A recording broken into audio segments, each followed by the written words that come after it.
তো আজকে আমি চলে এসেছি আলিপুরদুয়ার বাজারে। যদিও বা কখনো এখানে বাজার কাট আমরা করি না, তো আমাদের বাজারে যেসব জিনিসেরকে পাওয়া যায় না, এই আলিপুরদুয়ার বাজারে কিন্তু সব কিছু জিনিসকে পাওয়া যায়। তো আমার চিংড়ি মাছ ভীষণ খেতে ইচ্ছে করছে কয়েকদিন ধরেই। তো ভাবলাম যে না, আজকে আমি খাবই, বাট আজকে আমি কিনবই। তো সেই জন্য আমি চলে এলাম আলিপুরদুয়ার বাজারে। তো এই দেখো, ছোটো ছোটো চিংড়ি মাছ আমার নেওয়া হয়ে গেছে। তারপর চলে এলাম কিসের দোকানে? ফলের দোকানে। পেয়ারা নিয়েছি, কারণ পেয়ারা আমার আর আমার মেয়ের একদম পুরো প্রিয় একটা ফল। তারপরে দেখলাম যে শসা, এমনিতে আমার পেটের মধ্যে ভীষণ আর কি ব্যথা ব্যথা হয়, গ্যাস আছে, তো এমনিতেও শসা আর কি ভীষণ ভীষণ ভীষণ আর কি উপকার, মানে হজম হয় আর কি ভালো। তো সেই জন্য আমি আর কি 500 মতো আর কি শসা আর কি নিয়ে নিলাম। তারপরে আমি কোথায় চলে এসেছি? তালের দোকানে। যেহেতু এটা ভাদ্র মাস, আর ভাদ্র মাসের তো সবাই জানো যে তালের বড়া আর কি খেতে হয়, তো সেই জন্য আমিও নিয়ে নিলাম একখানা তাল।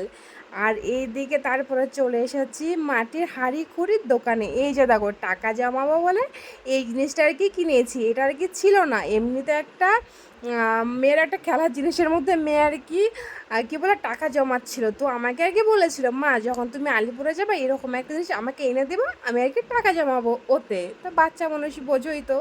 তারপরে চলে এলাম আমাদের মানে কি বলে মেন রোডে। মেন রোড বলতে আমার স্কুলের সামনে। তো এখানে দেখলাম যে আখের রস আছে, আর যদিও বা আমি আলিপুরে কিছু খাইনি, আর আমার মেয়ের এমনি তো আখের রস ভীষণ আর কি প্রিয়।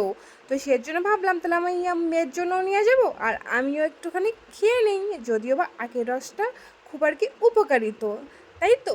তো সেই জন্য আমিও এক গ্লাসে খেয়ে নিলাম, আর মেয়ের জন্য এই বোতলের মধ্যে আমি আর কি নিয়েও যাব। দু মামের আর কি খাওয়া আর কি হয়ে যাবে, তাই তো। তাহলে এদিকে দেখো, আমি সেই দাদাটাকে বোতলটা আমি আর কি দিয়ে দিলাম। আর হ্যাঁ, বাড়ি এসে দেখি মা বাড়িতে নেই, গেটের মধ্যে তালা দেওয়া। তো দেখো তো কতটা তাদের খারাপ লাগে। এমনিতে রৌদ্র গরমের মধ্যে এসেছি, তার মধ্যে দেখি গেটে তালা দাও, ভালোই লাগছে না। আর জিনিসগুলো ওখানে রেখে দিয়েছি, কারণ হাত পুরো ব্যথা হয়ে গেছে ধরে ধরে।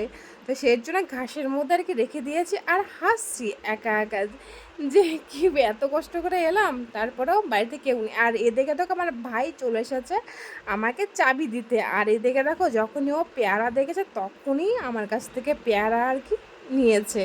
তো তারপরে আমি চাবিটা খুলে বাড়িতে চলে এলাম। এটা রান্নাঘরের এটা বারান্দা। এই যে দেখো, মেয়ের জন্য তরমুজ নিয়েছি, তাল নিয়েছি, এটা তো তোমাদেরকে দেখিয়েছি, আর একবার করে তোমাদেরকে দেখাচ্ছি কী কী নিয়েছি। শসা, পেয়ারা, ওই যে দেখো আখের রস, এটা হলো মাছের তেল, আর এটা হলো চিংড়ি মাছ। যদিও তোমাদেরকে মাছের তেলটা আমি আর কি দেখাইনি।